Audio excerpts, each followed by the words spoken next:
Assalamu alaikum viewers and dear student, I am Nasir Ali. Welcome to my channel Doctor Academy.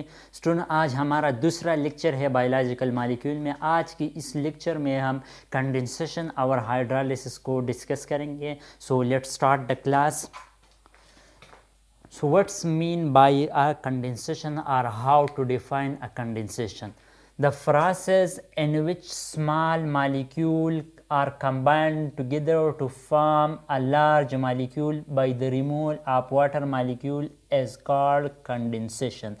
The process in which small molecule combine together to form a large molecule by the removal of water molecule is called condensation.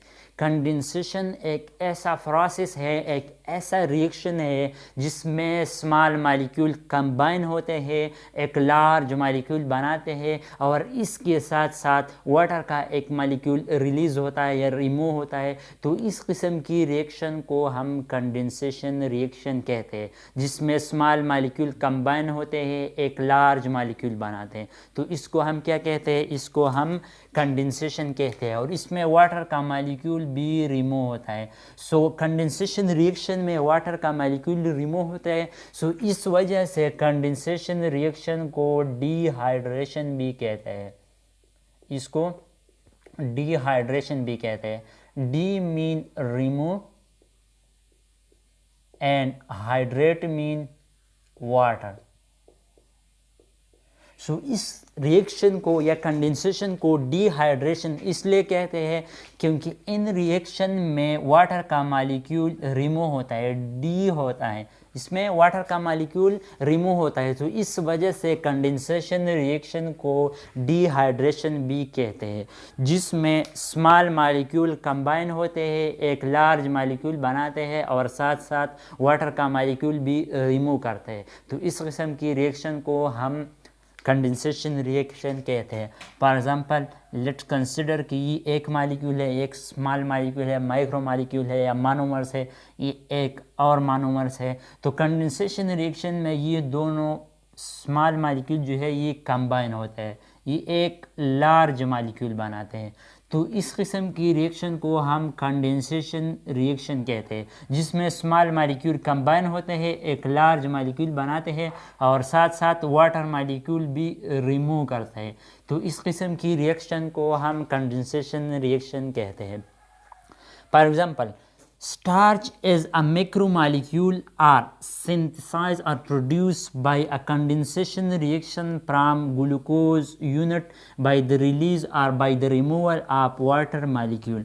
starch जो है ये एक macromolecule है, ये एक large molecule है जो condensation reaction के रिजल्ट में बना होता है. किस तरह कंडेंसेशन रिएक्शन में ये बनता है? ये स्टार्च जब ग्लूकोज यूनिट है, ग्लूकोज ये 1 ग्लूकोज यूनिट है, स्मॉल ग्लूकोज यूनिट है, जब ये कंबाइन होते हैं, एक ग्लूकोज यूनिट जो है दूसरी ग्लूकोज यूनिट के साथ कंबाइन होते हैं, 3 ग्लूकोज यूनिट जब कंबाइन होते हैं तो ये क्या बनाते हैं? ये एक लार्ज मॉलिक्यूल बनाते हैं जिसको स्टार्च कहते हैं और इसके साथ साथ वाटर का एक मॉलिक्यूल भी ये रिमूव करता है, वाटर का एक मॉलिक्यूल भी रिमूव करता है.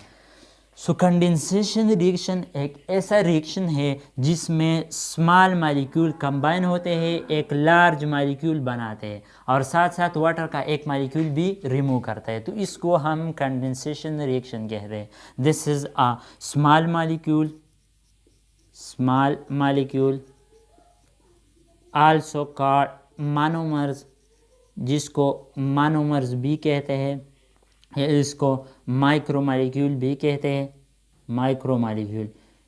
सो कंडेंसेशन रिएक्शन में स्मॉल मॉलिक्यूल या मोनोमर्स या माइक्रो मॉलिक्यूल ये कंबाइन होते हैं और ये एक लार्ज मॉलिक्यूल बनाते हैं या एक पॉलीमर्स बनाते हैं और साथ साथ वाटर का एक मॉलिक्यूल भी रिमूव करता है. तो इस किस्म की रिएक्शन को हम कंडेंसेशन रिएक्शन कहते हैं, जिसमें स्मॉल मॉलिक्यूल कंबाइन होते हैं, एक लार्ज मॉलिक्यूल बनाते हैं और साथ साथ वाटर का मॉलिक्यूल भी रिमूव करते हैं. तो इस किस्म की रिएक्शन को हम कंडेंसेशन रिएक्शन कहते हैं.